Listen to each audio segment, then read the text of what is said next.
देखो अब तुम क्लास 9 से क्लास 10 के अंदर आ चुके हो, बट मेरी बातों को ध्यान से सुनना, क्योंकि तुम लोग के साथ अब जो होने वाला है उसको तुम एक्सपेक्ट नहीं कर सकते। क्या भाई क्लास 10 बहुत ज़्यादा हार्ड है? मैं हार्ड और इजी की बात ही नहीं कर रहा, मैं बात कर रहा हूँ वो रियलिटी की जो कि तुम्हें इस टाइम पे कोई नहीं बताएगा। क्लास 9 तक आप लोग पूरी तरीके से सेफ थे भाई, पूरी तरीके से सेफ थे, लेकिन क्लास 10 के अंदर आपकी जेब से पैसा खींचा जाएगा। कोई कहेगा कि यार ये कोर्स ले लो, कोई कहेगा कि नहीं नहीं आपको बोर्ड एग्जाम कंडक्ट होने वाला है, आपको डरा करके आपसे ये किया जाएगा वो किया जाएगा, बहुत जगह से आपसे पैसे लिए जाएंगे। मेरी बात को सुन लो, सबसे इंपॉर्टेंट बात है, अगर तुम बिना रिसर्च किए या फिर बिना सोचे समझे कहीं पर किसी पे भी ट्रस्ट करके पैसा दे रहे हो, सबसे बड़े मूर्ख को, सबसे बड़े। और क्लास 10 के अंदर एक बात को और सुन लो कि मैं तुम्हारे लिए इसी चैनल पे 5 सब्जेक्ट फ्री ऑफ कॉस्ट में लेक्चर ला करके दूंगा। कोई टेंशन की बात नहीं है। अब तुम्हारे पे डिपेंड करता है कि तुम कोर्सेज को बाय करते हो या नहीं करते हो, ये तुम्हारे पे डिपेंड करता है। क्योंकि मेरे जो लेक्चर है, मैंने सबके लेक्चर देखे यूट्यूब पे, जितने बेस्ट टीचर हैं, जितने कैसे भी टाइप के टीचर हैं, जो आपके पेड लेक्चर है उनको भी देखा, बट वो कंटेंट नहीं है जो मैं लेकर के आने वाला हूँ। बिल्कुल फ्री ऑफ कॉस्ट में इस चीज़ को सुन लो, बिल्कुल फ्री ऑफ कॉस्ट में। अब तुम्हारे पे डिपेंड करता है कि तुम चाहते हो कि यार मैं कोर्स बाय कर लेता हूँ, कर लो, कोई टेंशन नहीं है। बट अगर आने के बाद मेरे जो फ्री लेक्चर्स आएंगे, आपको लगता है कि यार गलती हो गई, यार मैंने गलती कर दी, तो फिर आपके ऊपर डिपेंड करता है। मैं नहीं मना कर रहा आप लोग को खरीदना है खरीदिए, बट फ्री ऑफ कॉस्ट में मैं डालूंगा लेक्चर्स। और दूसरी बात, एक बंदा तुम्हें ऐसा मिलेगा जो पूरे साल ना सिर्फ स्ट्रैटेजी देगा, सिर्फ स्ट्रैटेजी, और कुछ नोट्स पकड़ा देगा और कहेगा कि मैं ही क्लास 10 का शाहरुख खान हूँ और मेरे अलावा कोई फ्री में कुछ नहीं देता, बस मैं सब कुछ देता हूँ। सबसे बेकार है भाई, भाई ऐसा मत कर। उसको भी कहना चाहता हूँ, तुम्हें भी कहना चाहता हूँ। तुम सोचोगे कि नहीं नहीं यार वही बंदा है, ये सब तो ऐसे ही है। भाई मैं लेक्चर्स प्रोवाइड करूंगा, तो मैं कह दूं कि नहीं नहीं मैं लेक्चर प्रोवाइड कर रहा हूँ, मेरे से बेस्ट कोई नहीं है। मैं कह रहा हूँ सब पढ़ाते हैं, बस पैसा लेने की बात है तब मैं कह रहा हूँ कि आप मत देना पैसा, आप मेरे से फ्री में पढ़ सकते हो। मैं बिल्कुल फ्री ऑफ कॉस्ट में पढ़ाऊंगा। अगर आप अफोर्ड नहीं कर सकते तो बिल्कुल फ्री ऑफ कॉस्ट में पढ़ सकते हो। बट स्ट्रैटेजी वाली जो पूरे साल जो स्ट्रैटेजी डालता रहता है ना बंदा, उससे बच के रहना। वो सिर्फ मुंह का यहाँ पे बक बक बक करने वाला बंदा है, उससे बच के रहना। सबसे पहली बात तुम्हें स्टार्टिंग में सबसे पहले बता रहा हूँ, क्योंकि पूरा साल तुम्हारा निकल जाएगा, कुछ नहीं मिलने वाला है। नोट्स मैं तुम्हें दूंगा, बिल्कुल परेशान मत हो। नोट्स की बात चल रही है ना यहाँ पे, से नोट्स मिल जाएगा, कोई टेंशन नहीं है। तो स्टार्ट करेंगे क्लास 10 को किस तरीके से तुम्हें शुरू करना है, ठीक है। तो सबसे पहले तुम इस लाइन को एकदम ध्यान से देखो। हाँ, ये लाइन तुम्हें बहुत कुछ एक्सप्लेन कर रही है, क्योंकि यहाँ पे लिखा हुआ है क्लास 9th और यहाँ पे लिखा हुआ है क्लास 10th।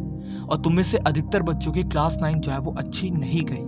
ये बात नहीं कह सकता कोई कि नहीं मेरी तो 98% आई थी, किसी की नहीं आती है 98%।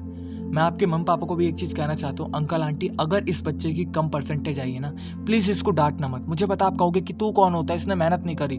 नहीं आंटी, इसने बहुत मेहनत करी है, बट मैं इस चीज़ की गारंटी ले रहा हूँ कि इसकी क्लास 10 के अंदर 95% से ज़्यादा आएगी।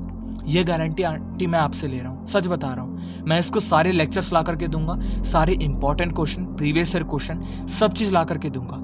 अगर ये मेहनत करने को तैयार है, मैं इसको फ्री में 95 से ज़्यादा ला करके दूंगा। ये बात मैं कह रहा हूँ आंटी। तो मेरी आपसे रिक्वेस्ट है कि इसको प्लीज़ मत डांटना। और मैं आपसे कहना चाहता हूँ जो सुन रहे हो इस समय, प्लीज़ मेहनत करने को तैयार हो जाओ, क्योंकि मैं आपको पूरी मेहनत कराऊंगा, आपको मेहनत करनी है, ठीक है। तो सबसे पहली बात कि 9th का आपका जो 40% टॉपिक है वही आपकी क्लास 10 के अंदर काम आने वाला है। तो तुमने अगर पूरे सिलेबस को नहीं भी कंप्लीट करा तो डरने की जरूरत नहीं है। जो तुमने छोड़ रखा है उसमें से कोई नहीं आता। जो तुमने पढ़ा है ना, जो इंपॉर्टेंट पढ़ा है, सिर्फ वही होता है 40% का टॉपिक। और उसमें भी अभी बात करेंगे कि तुम्हारा कितना कंप्लीट है, कैसे कंप्लीट होगा।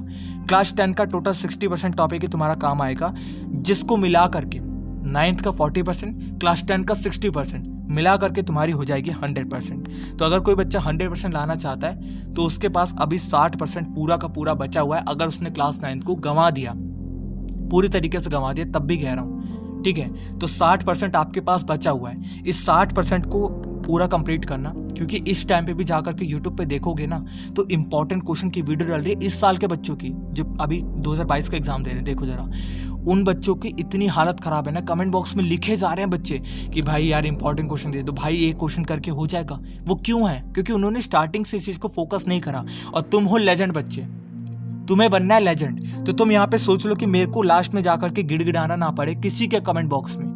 तुम यहाँ पे अभी से पढ़ना स्टार्ट कर दो। अगर तुम अभी से पढ़ोगे तो तुम चौड़े में जाकर के एग्जाम दोगे, पेप्सी पीते हुए अपने एग्जाम से वापस आओगे और मम्मी पापा तुम्हारे बहुत खुश होंगे, बहुत नहीं बहुत ज़्यादा खुश होंगे।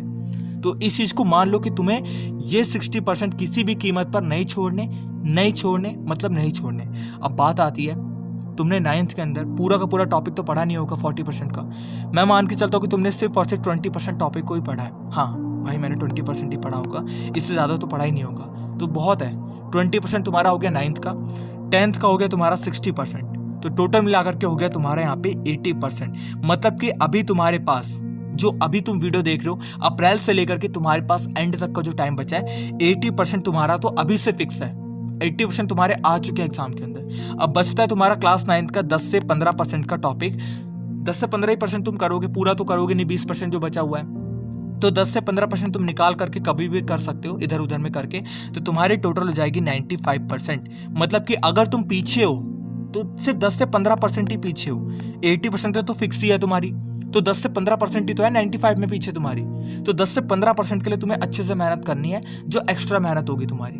बस समझ गए, ज्यादा पीछे नहीं थे। अरे मैं तो बहुत डर गया था, भाई ने रिलीफ दिला दिया। यार तुम इस चैनल पे आए इसलिए हो क्योंकि तुम्हें रिलीफ मिले और तुम्हें अच्छा कंटेंट मिले, ठीक है।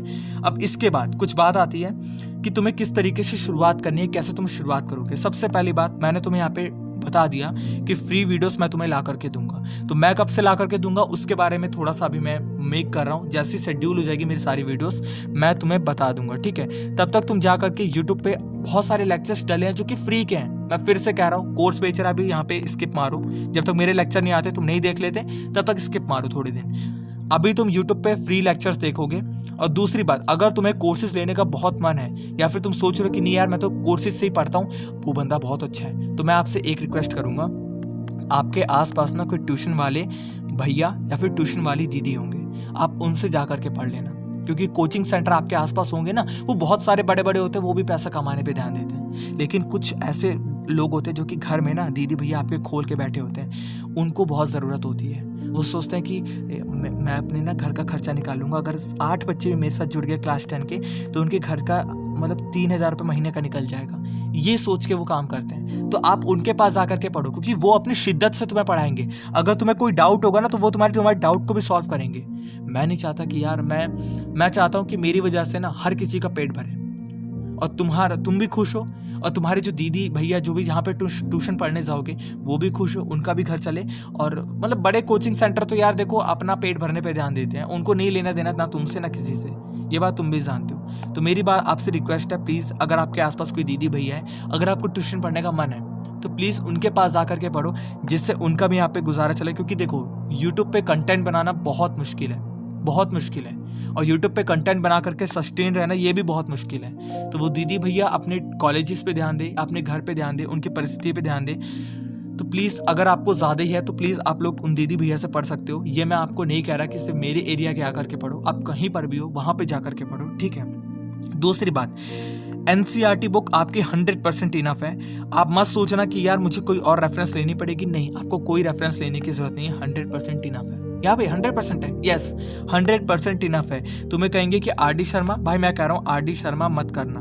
अरे तो RD शर्मा मना क्यों कर रहा है? तुमसे 9th में RD शर्मा हुई?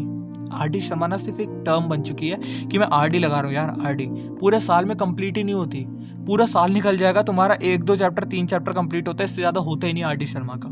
तो RD शर्मा तो स्किप ही मारो, NCERT तुम्हारी इनफ है। NCERT पढ़ के ही तुम 100% ला सकते हो, ये बात मैं गारंटी के साथ कह सकता हूँ, 100% तुम ला सकते हो। इसके बाद रेफरेंस तो तुम्हें कोई लगेगी नहीं, मैंने बता दिया, कोई रेफरेंस नहीं लगेगी, कोई रेफरेंस नहीं लगेगी, कोई रेफरेंस नहीं लगेगी, ठीक है। अब इसके बाद पढ़ना कैसे है भाई, अब पढ़ने का बता। मैंने तो बता दिया फ्री वीडियोस देखोगे। अब फ्री वीडियोस देखते हुए तुम्हें कुछ ना कुछ तो लिखवाया जाता होगा, ठीक है, कुछ वो लिखवा रहे हैं, उससे आप अपने खुद के नोट्स मेक करोगे। मैं आपको नोट्स दूंगा, बट आप खुद के नोट्स में मेक करोगे। जैसे मान लो कि वो पढ़ा रहे हैं आपको, उन्होंने अपना प्रोफेशनल वे के अंदर जो भी लिखवाना था लिखवाया, आप अपनी कॉपी एक बनाओगे, उस कॉपी के अंदर आप लोग हिंदी में यूज़ करो। जैसे केमिकल रिएक्शन वो इक्वेशन होता है जिसके अंदर एक प्रोडक्ट है मेरा, जैसे यहाँ पे दही, और दही को मैं अगर इसको ऐसा कर दूँ नींबू डाल के, तो ये हो जाएगा मेरा यहाँ पे कर्ड। अच्छा ये था। तो हिंदी में लिख करके तुम एक्सप्लेन करके लिखोगे अपने नोट्स को। कोई तुम्हारे नोट्स को कहीं दिखाना नहीं है। हनी सिंह के गाने भी लिख के बना सकते हो तुम, कुछ भी करके। यहाँ पे तुम एक बच्चा बना करके कि ये टकलू सा बच्चा है, ये टकलू बच्चा इसके साथ खेल रहा था, तब से गिर गया तो उसके हाथ से चॉकलेट, कुछ भी है, तुम कुछ भी कहानी बना करके मेक करके हिंदी में लिख सकते हो, जो कि बहुत बेस्ट वे के अंदर तुम्हारे नोट्स तैयार होंगे। फिर तुम्हें वापस से वीडियोस देखने की जरूरत नहीं पड़ेगी अगर तुम इस तरीके से नोट्स लिखते हुए चलते हो। और लिखने से ना तुम्हारे दिमाग के अंदर भी सस्टेन बहुत लंबे समय तक रहता है, इस बात को गांठ बांध लो।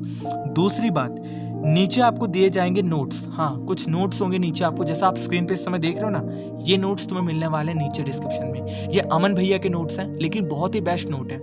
मैं तुम्हें फ्री ऑफ कॉस्ट, देखो ये फ्री ऑफ कॉस्ट में अवेलेबल है, यूज करने के लिए तो बने हैं, मेरे लिए तो नहीं बने। तुम भाई देखो, अमन भैया अपने भैया हैं, तो आप इनके नोट्स बेस्ट हैं।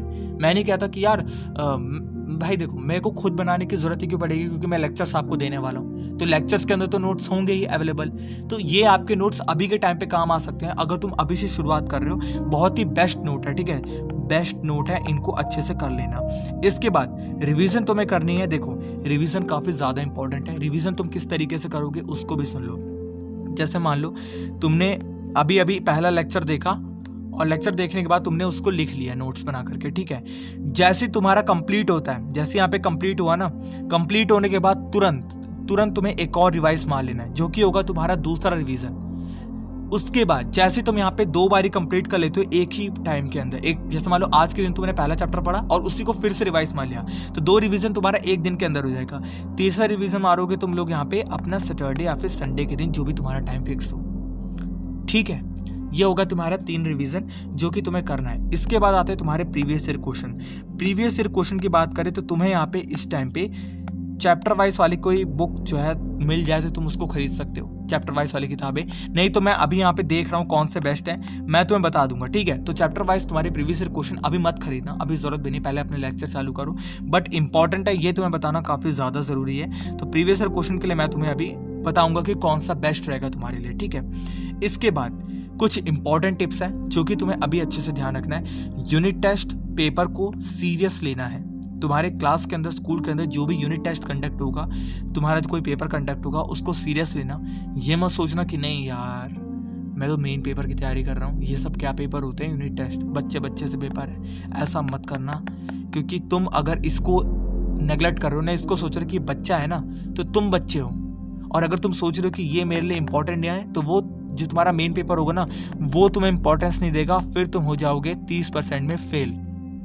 तो यूनिट टेस्ट पेपर को अगर तुम अभी से सीरियस लोगे ना, छोटे से छोटा पेपर हो, आपके दीदी भैया ने अगर ट्यूशन वाले ने कोई पेपर दिया है या फिर मैंने कोई पेपर दिया है, अगर तुम उसको भी शिद्दत के साथ सॉल्व कर रहे हो तो तुम समझ जाओ कि तुम 95% लेकर ही आने वाले हो।